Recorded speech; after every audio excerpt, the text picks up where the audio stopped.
FDI in space. Here is what you should definitely know. Also, India's youth can give the country an edge. Why and how? And finally, Decision 2024 begins today. What you should keep your eye on with respect to Indian elections.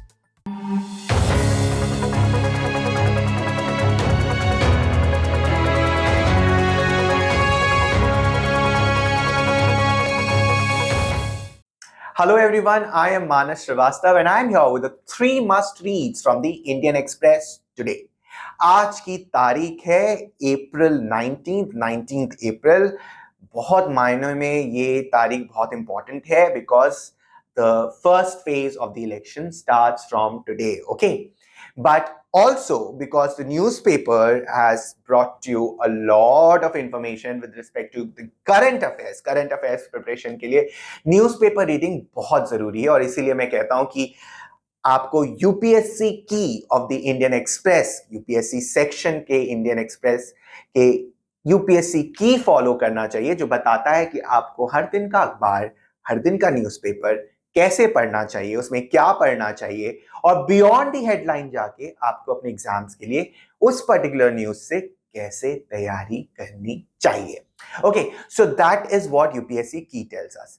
Now coming back to our first important read. In fact, हमारे जो 2 important reads हैं वो basically the editorial page से आते हैं.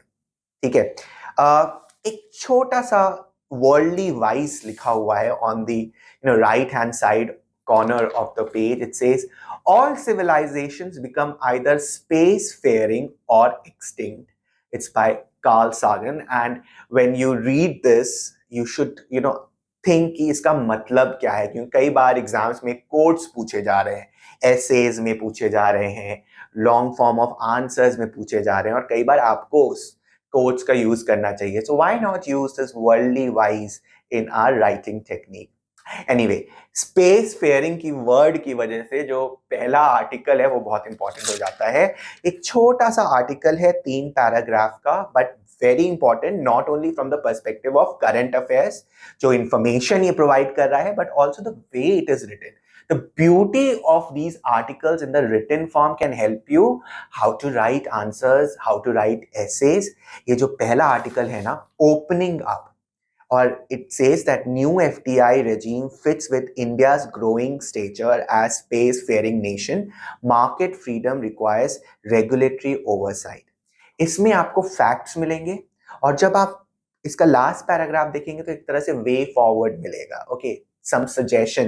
कई बार UPSC exam में पूछा जाता है कि सजेशन दो. ठीक है, स्टेट सिविल सर्विसेज में पूछा जाएगा ये पॉलिसी क्या है. यूपीएससी में पूछा जाएगा आप क्या और सुधार कर सकते हैं, क्या उसमें सजेस्ट कर सकते हैं. तो इस तरह से ये एडिटोरियल दोनों ही एग्जाम्स में फिट होता है. Now look at the first paragraph. It gives you certain information that the government may have timed the notification of its liberalized foreign direct investment rules with the visit of US tech Elon Musk next week. But the policy approved by Union Cabinet in February is also a piece with its drive to position India as a space power.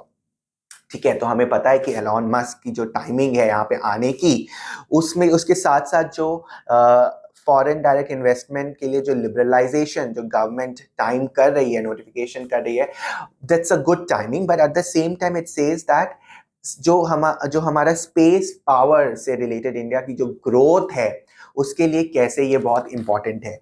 जो कुछ lines उसके next लिखी हैं वो भी बहुत relevant हो जाती है. It says it allows 74% FDI under the automatic route for satellite manufacturing and data production, 49% for launch vehicle and spaceports, and up to 100% for manufacturing components required by the sector. The liberalized regime fits in with the changing profile of the country's space program. Okay, तो आप automatic route जो word है इसका मतलब कि government approval कहीं कहीं नहीं जरूरी है होता है, तो वो ऑटोमेटिक रूट वो सिग्निफाई करता है। और आप देखिए कि space programs in India have been so important, isn't it? आप चाहे अभी चंद्रयान मिशन देखिए या जो फ्यूचर जो इंडिया की प्लानिंग है, और यहाँ पे it's in a sync, this FDI and the space policy of India is going to be in a sync with all these developments. अभी देखिए फॉर एग्जाम्पल ये जो लाइन्स है, in 2022 for instance Skyroot airspace, a Hyderabad-based exploration startup, launched India's first privately built and designed rocket from ISRO's Satish Dhawan Space Center. Space missions have so far been by and large driven by the thrust of successive governments on self-reliance. The new policy sends the welcome signal that the center today recognizes the significance of collaboration in the field, that it's capital and technology intensive. तो आप इस चीज को ऐसे समझिए कि अभी तक हम देखते आए थे कि स्पेस और स्पेस प्रोग्राम में गवर्नमेंट का सबसे ज्यादा रोल था, but now with this Skyroot aerospace आप देखिए कि प्राइवेट प्लेयर्स की जो एंट्री हुई है, and the government is recognising their role, their capacity and their capability, that the technology intensivity and the capital which they can put in. So that is something which is important here. Then the next paragraph says that India's share the global space economy is between 2 and 3%. ये एक fact important है जो आपके arguments को support करेगा. The government has plans to increase it more than 10% by 2030. देखिए government का plan क्या है और उसकी government की मंशा दिखती है ना कि it's pushing for more initiatives in the space sector. ठीक है, so we are recognizing the importance of it. According to the Indian National Space Program and Authorization Center, which is in space, again, ये आपके prelims और objective में ये word important है, an autonomous agency of the Department of Science, this scale-up will require an investment of $22 billion in the next 10 years. The space policy introduced in April last year recognized this needs. It redefined ISRO's role and tasked the agency with research and development. ठीक है, और इसी के साथ साथ आपको ये समझना है कि जो स्पेस पॉलिसी है वो कितनी इंपॉर्टेंट है इंडिया के लिए और उसमें क्या क्या चीजें मेंशन्ड है और क्या क्या चीजें मेंशन्ड है. The policy also recognise the private sector as an important stakeholder. Relaxing entry barriers for FDI is a continuation of the thrust on capturing a large share of the global space economy. It also provides regulatory clarity. Take for instance the provision relating to space ports. Currently, ISRO operates the spaceports in the country. By allowing 49% FDI in the segment, the government seems to be signaling its intent to make the ecosystem more enabling for private companies. तो आप space ports का एक example दिया गया है कि in how FDI को 49% करने से मतलब what does the government want. Alright, now इस छोटे से पैराग्राफ में आपको स्पेस पॉलिसी के क्या इंपॉर्टेंट फीचर्स हैं वो मेंशन्ड है. So for example in a state civil services examination और अदर एग्जामिनेशन लाइक दैट आपसे पूछा जा सकता है कि जो स्पेस पॉलिसी है इंडिया की, what are the important features of it. Okay, and then this paragraphs है. But when you go to a higher competitive examination like UPSC, they will also ask, suggest a few things, or what are the things which still needs to be taken care of. Let's see the last paragraph which gives you those informations. Space technology remains crucial to the welfare objective of the government, including those related to agriculture and global warming mitigation. It cannot also be delinked from national security objectives. So देखिए एक नया perspective वहां मिला. It's clear that the ISRO dominated ecosystem is now a thing of the past.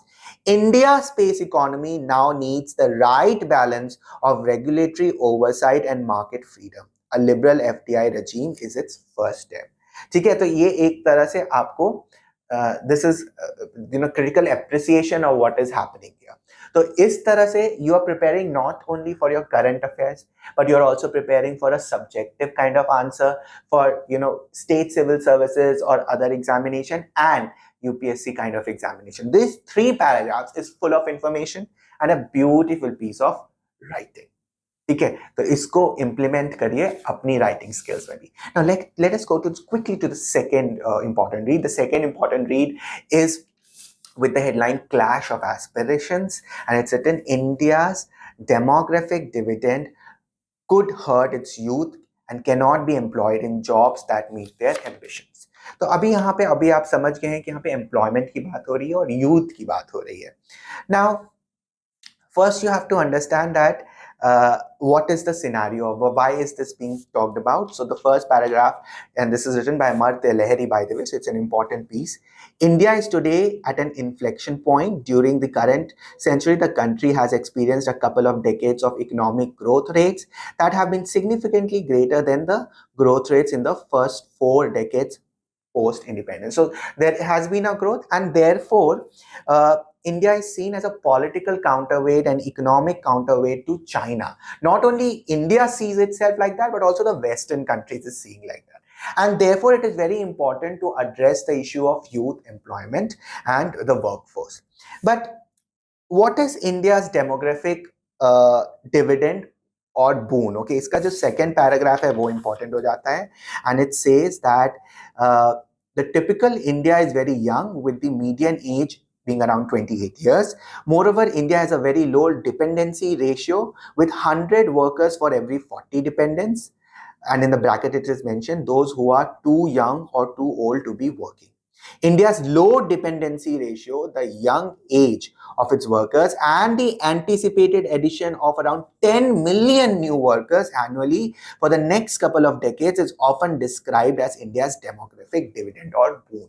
तो अगर आपसे पूछा जाएगा कि इंडिया का डेमोग्राफिक डिविडेंड और बून है क्या, ये पैराग्राफ आपको वो पूरा आंसर देता है. 3-4 पॉइंट्स हैं, उसको कहीं लिख डालिए, ऊपर लिखिए इंडियाज डेमोग्राफिक डिविडेंड और boon, why and these are the reasons. ठीक है. But then again there is a double edge sword. जब हम डबल एज सॉर्ड कहते हैं, हम कहते हैं कि देयर इज अ, जैसे किसी चीज का फायदा होता है उसका एक नुकसान भी होता है. ओके, तो क्या क्या वहां पे क्या प्रॉब्लम है. सो पैराग्राफ की जगह ये बॉक्स देखिए, India's demographic dividend is however a double edge sword. On the one hand it presents the country with a short window during which it will have a huge supply of young workers and human capital. तो एक short window है, उसी में मतलब there is a supply of young people, तो हमें उसको utilize कैसे करना है जल्दी से जल्दी. And the second thing is, on the other hand, it presents the country with a severe challenge in matching these workers to productive jobs. ठीक है, तो वो जॉब्स जो हैं वो इन जो लोग जो हैं, जो यंग वर्कर्स का सप्लाई है, उसको मैच करना है. The labor market matching process is challenging exercise in a country, leave alone one adding massive numbers of workers to an enormous labor pool. So ये एक challenge है. आपके पास youth और आपके पास workforce तो बहुत ज़्यादा आ जाएगा, but do you have that kind of jobs? Okay, that is one of the issues which have been discussed. तो जो पहला चैलेंज है, वो चैलेंज जो यहाँ बताया गया है, is as India is transforming from primarily agricultural to a non-agrarian economy. Okay, now there are two challenges there. First is of course skilling people who are actually agriculturally skilled to manufacturing and service sector, and the second is the problem of migration, because now people will have to move to urban centers, and it will have both, you know, emotional, the social and economic challenges there. So this can put a brake or handbrake on the growth. तो ये दो challenges हैं.